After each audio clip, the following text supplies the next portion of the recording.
we do not have empty space between us. We have energy. We have electromagnetic energy. And we have in that energy information. And from that, what I call the biological computer decodes that information into a sense of reality that we think is solid, but simply cannot be. And now we have mainstream scientists saying this reality could be just a hologram, exactly what it is. Nikola Tesla, the genius from which so much came, he could see beyond the physical that we perceive. And he said, the day science begins to study non-physical phenomena, it will make more progress in 1 decade than in all the previous centuries of our existence. Why? Because you go to the source of the reality instead of the decoded expression of that reality. What I call consciousness is like the ocean, whereas mind, it's the same substance, but it is far more limited. Like ice is the same substance as water, but it's in a completely different and more limited state. And you know, when you look at the oceans, they say it's the South China Sea, they say it's the South Atlantic, the Indian Ocean, the North Atlantic, same bloody water. But what we do is we give our water, our infinite self, names, like Ethel Jones and Arthur Smith, and we give them identities without realizing that we are just points of attention within one infinite, eternal consciousness. We are expressing our point of attention as a uniqueness, which is wonderful. A unique personality, a unique person, a unique perspective, a unique point of attention. But at that time, we are connected to all the other points of attention in infinite awareness, which in the end are all us and we are all them. And so, when we go to war, we go to conflict, we are fighting ourselves.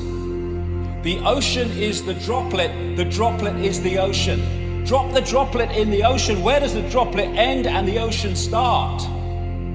The idea of the conspiracy is to keep that droplet disconnected from the ocean. And when they do that, we have the world that we live in. If you don't become the ocean, you'll be seasick all your life. And so many people feel this ache, this sense of disconnection, this sense of longing that they can't put words to, because one part of them, one level of them knows that we're all one. Everything is all one. Leonardo da Vinci learned how to see, realize that everything connects to everything else.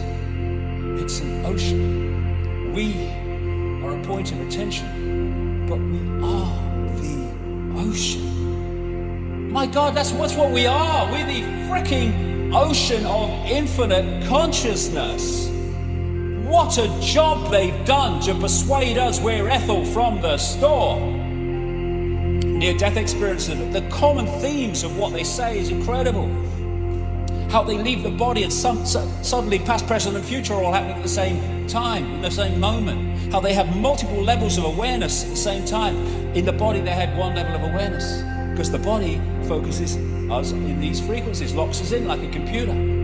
The fear of death comes from the ignorance of life. There is no death. There's just a removal from the vehicle into consciousness and awareness of itself again. But you get people frightened of death and they'll give their power away to doctors and chemo, freaking therapy and all it, because they want to stay alive because they fear death. There is no death. There's just a change of point of attention.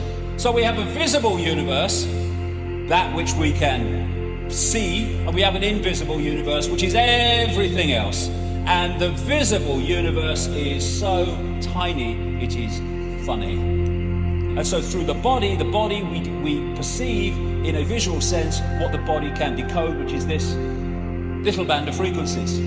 You go outside the body, now you're perceiving much greater frequencies, and thus your reality changes.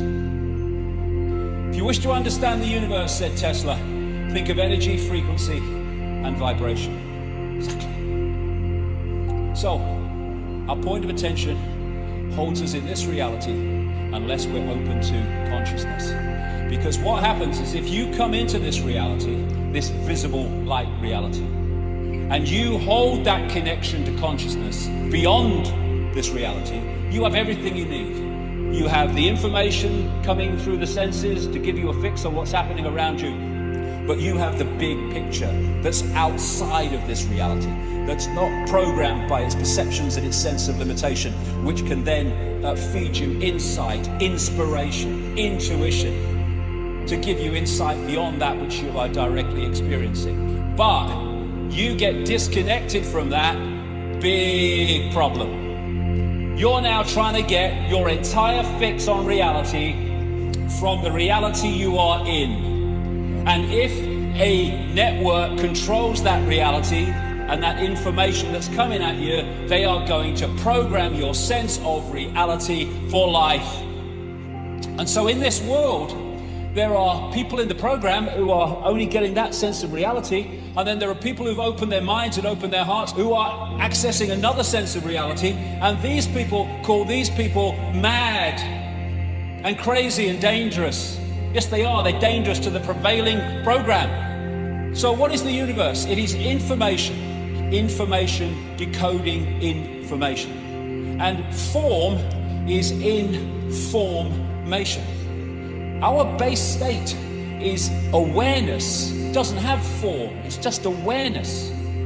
But we come into the realms of form, and form is created from information.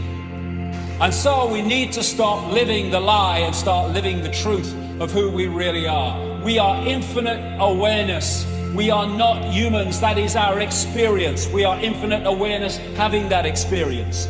Infinite possibility.